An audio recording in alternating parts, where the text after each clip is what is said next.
بسم اللہ الرحمن الرحیم۔ السلام علیکم ورحمۃ اللہ وبرکاتہ۔ دوستو، میں ہوں محمد صادق شاہ اور آپ دیکھ رہے ہیں صادق ٹی وی۔ نورانی قاعدہ کے اسباق سبق نمبر 12 میں حاضر ہیں۔ آج کا سبق ہمارا ہے حروف مقطعات کے بارے میں۔ الحمدللہ ہم نے مفردات اور مرکبات کو پڑھ لیا۔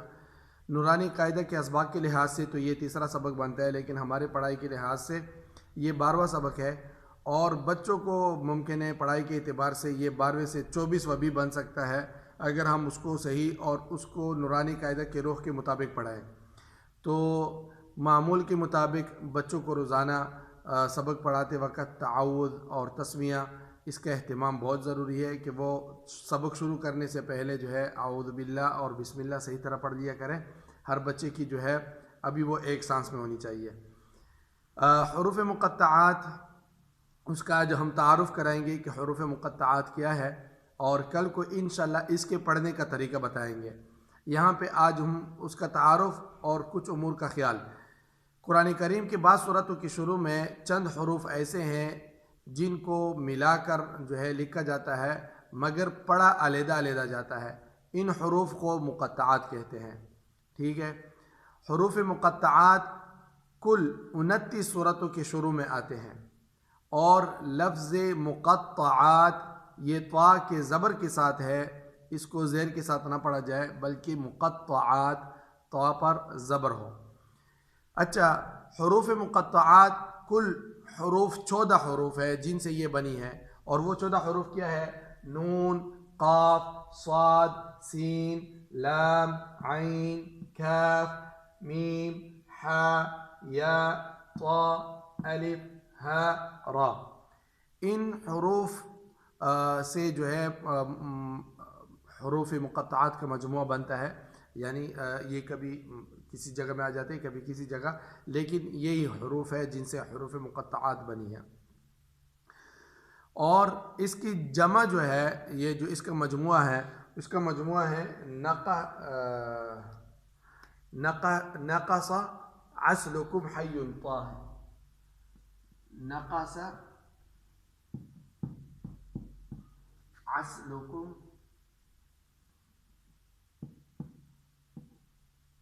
عسلکم حی طاہر، یہ اس کا مجموعہ ہے، ٹھیک ہے۔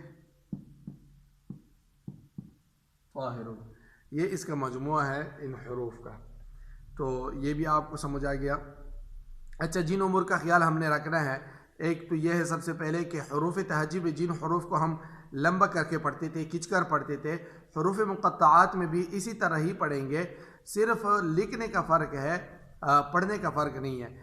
مفردات میں حروف تہجی میں حروف علیحدہ علیحدہ ہوتے تھے، اور یہاں پہ مرکب کی شکل میں ہوتی ہے جیسے مرکبات میں تھے، یہاں پہ مل جل کر ہے۔ تو اس کو جو حرف جتنا کھینچا جاتا ہے حروف مقطعات میں بھی اسی کو اتنا کھینچیں گے، لیکن جو حرف نہیں کھینچا جاتا، معمولی پڑھ جاتا ہے جیسے را، تو پھر اسی کو اسی طرح پڑھیں گے، اس کو بھی کھینچیں گے نہیں۔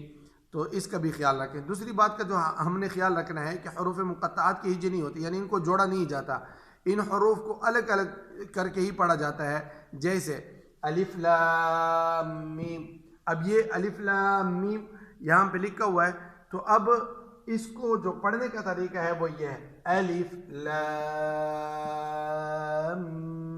میم، اس کو یہ پڑھنے کا طریقہ ہے۔ لکھنے کا انداز اور ہے، پڑھنے کا انداز اور، یعنی جو حرف جتنا لمبا کھینچا جاتا ہے اور جتنا پڑھا جاتا ہے اسی کے مطابق ہم نے اس کو پڑھنا ہے۔ ایسے ہی دوسرے باقی حروف کو بھی سمجھ لیجئے۔ تیسرے نمبر کا جو ہم نے خیال رکھنا ہے کہ حروف مقطعات کو مرکبات کی طرح الگ الگ پڑھیں گے۔ جیسے مرکبات کے سبق میں ہم نے حرف پڑھے کہ 2 2 حرف تھے، 3 3 تھے، 4 4 تھے، 5 5 تھے، جیسے ہم نے وہاں پہ جوڑ کر نہیں پڑھا کہ ہم نے اس کی ایک مثال دی تھی، جیسے کہ عمدہ، ہم نے اس کو عمدہ نہیں پڑھنا، عین، میم، دال پڑھنا ہے۔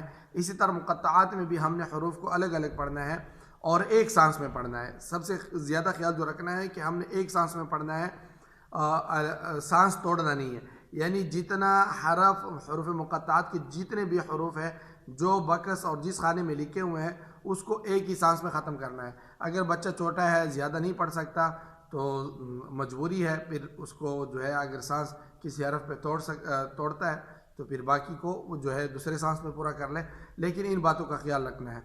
تو یہ ہے آج کا سبق، اسی پہ آج کا اکتفا کرتے ہیں۔ جو پڑھنے کا طریقہ ہے کل انشاءاللہ چوتھے نمبر پر ہم پڑھنے کا طریقہ بتائیں گے، تو پڑھنے کے طریقے کے ساتھ یہ ویڈیو لمبی ہو جائے گی، لہٰذا اسی پہ آج اکتفا کرتے ہیں، اور کل کو انشاءاللہ جو باقی حروف مقطعات ہیں ان کو کیسے پڑھا جاتا ہے، کن طریقوں سے جو ہے ان کو ملایا جاتا ہے، اس کو انشاءاللہ ہم پڑھیں گے۔ تو امید ہے کہ آج کی ویڈیو اور آج کا سبق جو ہے باقی اسباق کی طرح آپ کو پسند آیا ہوگا۔ پسند آئے تو اس کو لائک کریں، شیئر کریں، اور صدقہ جاری سمجھ کر جو ہے اس کو پلائیں۔ شکریہ، جزاکم اللہ خیرا فی الدارین۔